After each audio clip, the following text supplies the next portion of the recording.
라디오 문학관 세계 단편 소설 50선 오헨리 원작의 되찾아진 개심 2부작 마지막 시간입니다.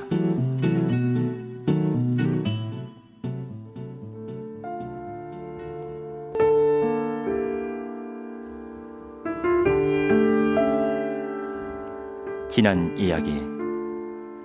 금고털이범 지미 발렌타인이 사면되어 출감한 후 인디애나주 리치먼드와 로건 스포트 그리고 제퍼슨 시에 있는 은행의 금고가 연달아 털린다.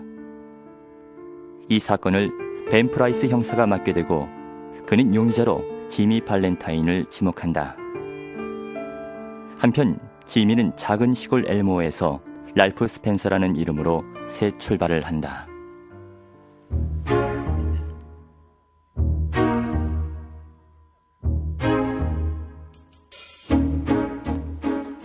지미 발렌타인이라는 잿더미, 갑자기 타오른 사랑의 불길에 의해 타다 남은 잿더미 안에서 솟아난 불사조 랄프 스펜서는 엘모에 살면서 사업에 성공했다.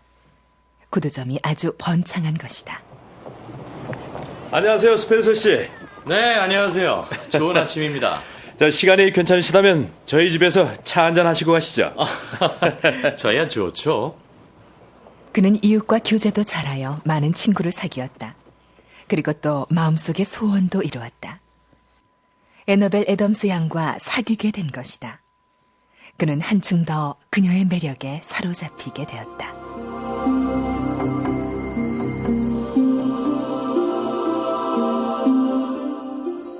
(1년이) 지난 뒤 스펜서는 그 고장 사람들의 존경을 받고 가게는 번창일로에 있었으며 애너벨과 약혼하여 결혼을 2주일 남겨두고 있었다. 애너벨은 지미를 열렬히 사랑하는 것만큼 그에 대한 자부심도 컸다. 스펜서, 당신과 같이 훌륭한 사람과 결혼을 하게 되다니 난 정말 행복해요. 애너벨, 진심으로 사랑하오. 그는 애덤스 씨의 가족과도 또 이미 출가한 애너벨 언니의 가족과도 마치 한 가족처럼 허물없이 지내고 있었다. 어느 날 지미는 편지 한 장을 샌루이스에 사는 친구에게 보냈다. 그리운 친구에게 다음 주 수요일 밤 9시 리틀 로크에 있는 설리번 술집에서 만나고 싶네. 내 일에 뒤처리 좀 해줘야겠어. 그리고 내 연장 일치를 자네에게 선물하고 싶네. 빌리, 나는 이제 그 일을 그만두었네. 1년 전에 말이야. 난 지금 착실하게 살고 있으며 앞으로 2주일 뒤면 이 세상에서 가장 훌륭한 아내와 결혼을 한다네. 난 이제 $100만 준대도 남의 돈엔 손을 대지 않겠어. 결혼한 뒤에는 모든 걸 정리해서 서부로 갈 생각이야. 그것에서는 아무도 옛날의 상처를 들춰낼 위험이 거의 없겠지. 다시 말하네만, 그녀는 천사라네. 나를 하늘처럼 믿고 있어. 나 역시 무슨 일이 있어도 다시는 나쁜 짓을 안 할 생각이야. 꼭 설리반 상점으로 와주게. 자네를 만나야만 하니까. 연장은 그때 가져가겠네. 얘 친구 지미로부터.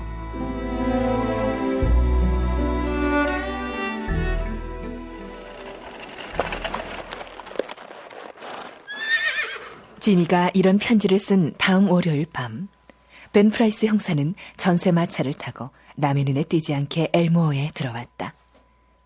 그리고 조용히 시내를 돌아다니며 그가 찾고자 하는 사람을 찾아냈다. 벤은 스펜서 구두점 건너편에 있는 약국에서 랄프 스펜서를 주의 깊게 바라보고 있었다. 그리고 혼자 나지막하게 중얼거렸다. 자네가 은행가의 딸과 결혼한다고, 지미. 글쎄, 과연 가능할까? 내가 있는 한 쉽진 않을 것이. 지미 발렌타인, 난 네가 저지른 죄를 낱낱이 파헤쳐 꼭 죄값을 치르게 할 거야.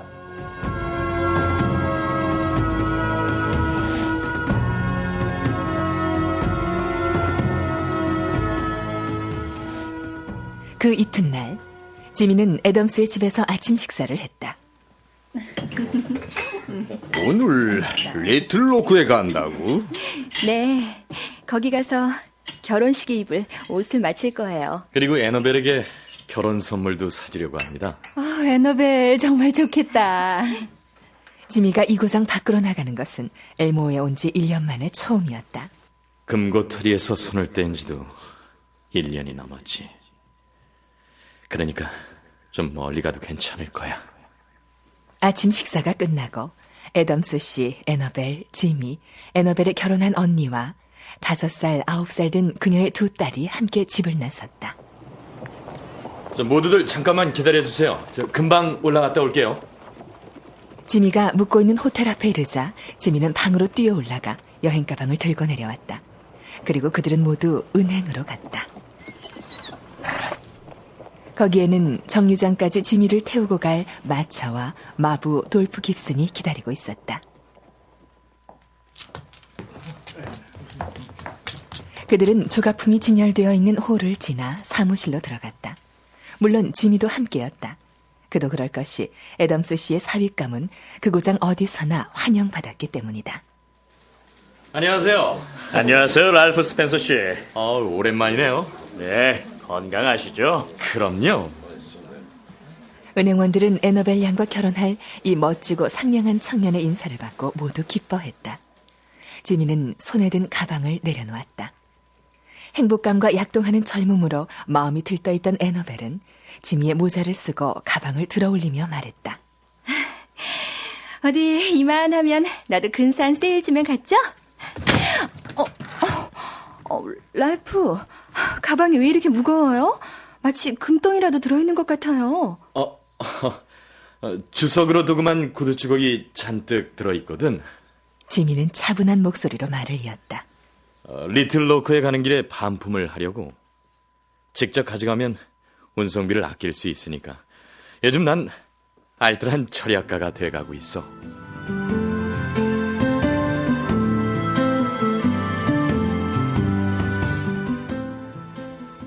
엘모어 은행은 새 금고를 설치한 지 얼마 되지 않았다. 애덤스 씨는 그것을 굉장히 자랑스럽게 생각하여 만나는 사람마다 모두 구경하라고 권했다. 자자, 이리 와보게. 내가 말하던 게 바로 이 금고라네. 네. 자, 비록 이렇게 작지만 최근에 특허를 받은 문이 달려있지. 자, 여길 보게나. 네. 손잡이 하나로 열 수 있는 강철 빗장이 3개나 달려있고 시안 자물쇠까지 부착돼 있다네. 어떤가? 대단하지 않나? 네. 정말 신기하군요. 이 장치는 말이야. 애덤스 씨는 눈을 반짝이며 열심히 그 장치에 대해 설명했으나 스펜서는 예의로 대꾸할 뿐 그다지 큰 관심을 보이지 않았다. 아가다, 이리 와봐. 응, 갔네. 우와, 정말 신기하지? 아가다, 여기 봐. 응? 두 어린아이 메이와 아가다는 번쩍거리는 쇠붙이와 이상하게 생긴 시계와 손잡이 같은 것들을 보고 아주 재미있어 했다. 사람들이 이렇게 정신이 팔려있는 사이 벤 프라이스 형사가 어슬렁어슬렁 은행으로 들어와 팔꿈치에 몸을 기댄 채 난간 사이로 안쪽을 살짝 들여다보았다. 제가 뭘 도와드릴까요? 아니요. 하는 사람을 기다리고 있어요. 아, 네.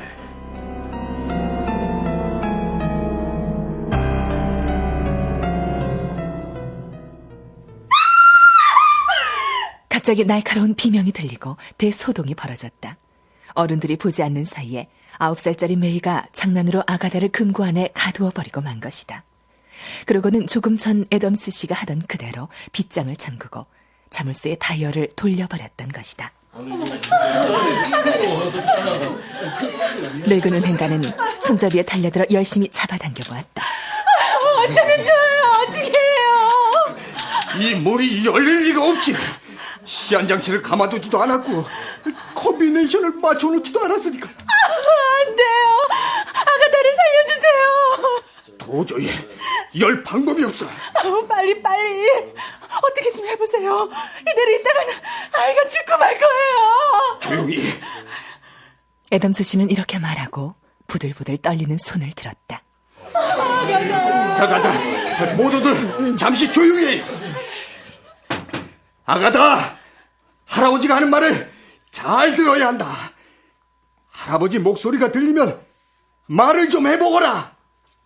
모두들 숨을 죽이며 기다리고 있자 캄캄한 금고 안에서 공포에 질린 채 마구 울며 외치는 어린아이의 목소리가 어렴풋이 들려왔다. 내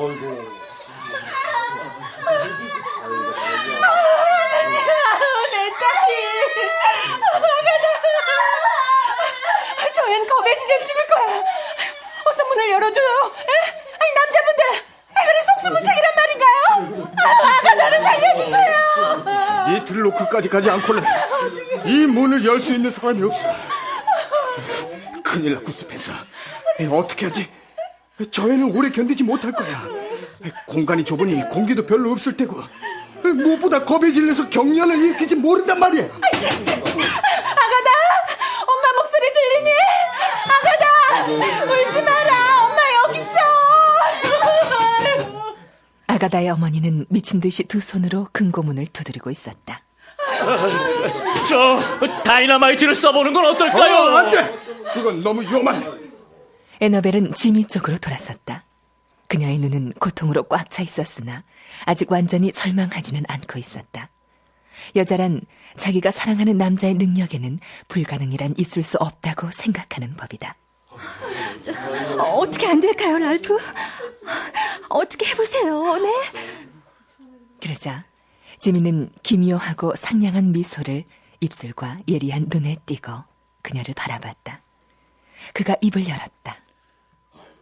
에너벨, 당신이 꽂고 있는 그 장미꽃을 내게 주지 않겠어? 네? 이 장미꽃이요? 잘못 들은 것이 아닐까.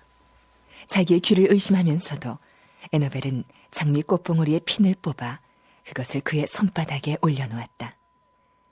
지미는 그것을 조끼 주머니에 찔러 넣고는 웃옷을 벗어던지고 와이셔츠 소매를 걷어 올렸다.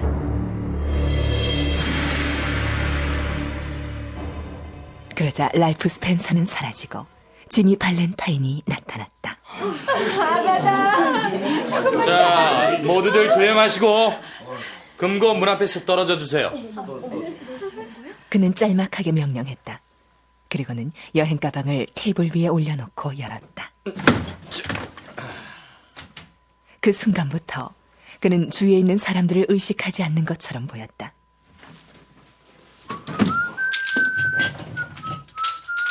번쩍거리는 이상한 연장들을 재빨리 순서 있게 늘어놓으면서 일을 할 때 언제나 그러했듯이 가볍게 휘파람을 불기 시작했다. 주위 사람들은 마치 마법에라도 걸린 것처럼 깊은 침묵 속에서 옴짝달싹 않고 그를 지켜보았다. 곧 지미가 애용하는 드릴이 강철문 안으로 미끄러지듯 파들어갔다.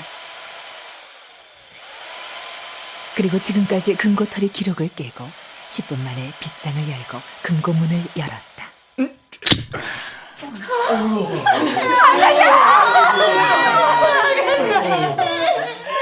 아가다는 거의 탈진 상태였으나 어머니의 팔에 힘껏 안겼다.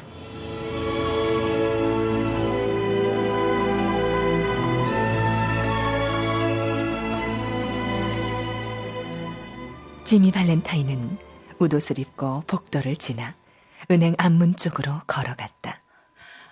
랄프!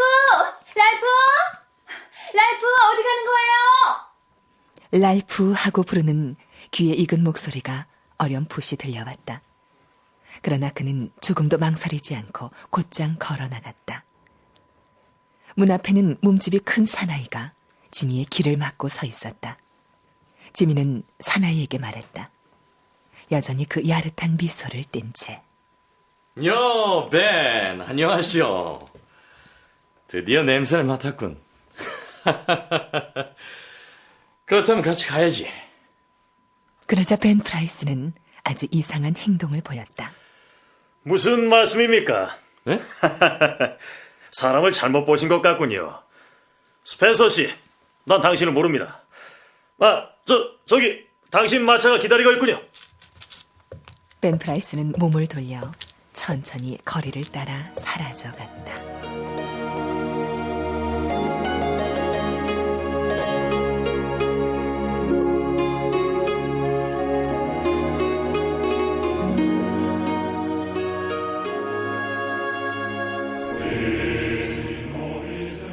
라디오 문학관 세계 단편 소설 50선 오헨리 원작의 되찾아진 계심 마지막 시간이었습니다.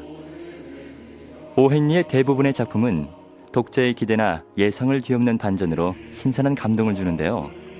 이러한 특징이 되찾아진 계심에서도 잘 나타나 있습니다. 오늘은 이 작품의 주요 해설을 숙명여대 영어영문학과 박인찬 교수께 들어보겠습니다.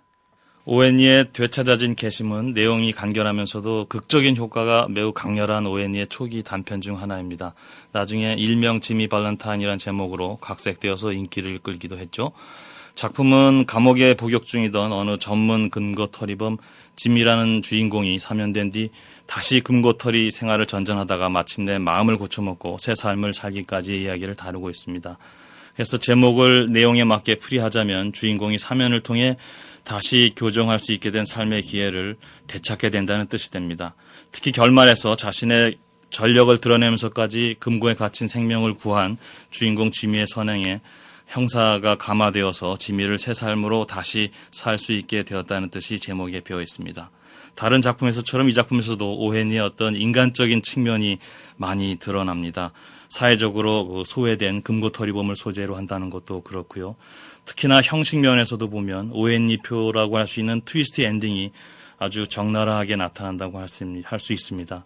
이러한 극적인 역전이 가능한 것은 자신의 과거를 숨기고 새 삶을 시작하려던 주인공이 금고털이범이 되더라도 생명을 구하고자 했던 그의 선한 의지 때문일 테고 작가 오헨리의 인도주의가 주제와 형식 측면에서 압축적으로 잘 드러난 작품이 바로 되찾아진 계심이라고 할 수 있습니다.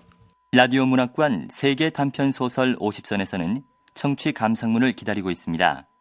방송을 들으신 후 www.ebs.co.kr 라디오 문학관 홈페이지 청취 감상문란에 글을 올려주십시오. 이번 시간은 생텍 쥐페리 원작의 야간 비행을 듣고 보내주신 정경숙님의 청취 감상문을 소개해드리겠습니다.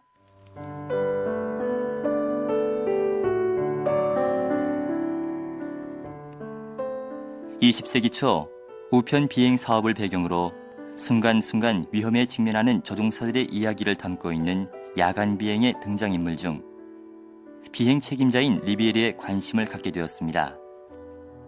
리비에르는 부에노스아이레스 비행장을 관리하는 책임자로 자기가 관리하고 있는 조종사들이나 정비공들은 물론 사무직 직원에게까지 맡은 바 임무를 철저하게 수행하도록 요구하는 인물입니다.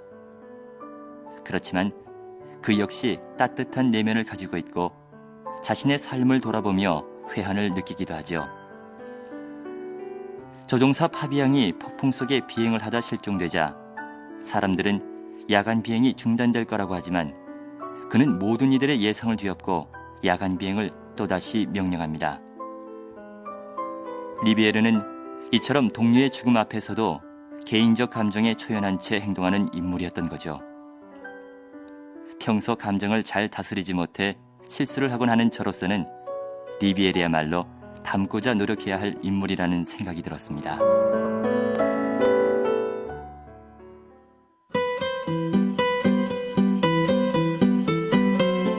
권윤의 연출, 정진아 극본, 오헨리 원작의 되찾아진 계심 마지막 회를 마칩니다.